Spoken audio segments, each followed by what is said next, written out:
ఇలాంటి నిధుల గుర్తింపు ప్రకటనలు చట్టపరంగా పురావస్తు వస్తువులు లేదా కశ్వాసాలపై ఆధారపడతాయి. కాబట్టి డబ్బులు ఇవ్వడం లేదా మోసాలకు గురికాకుంటాయి. కలల్లో కూడా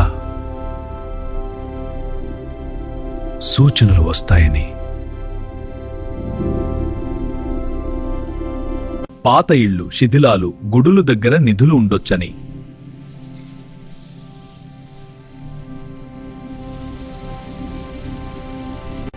ఓం గణేశాయ నమః, ఓం కుబేరాయ నమః, ఓం కుబేరే నమః.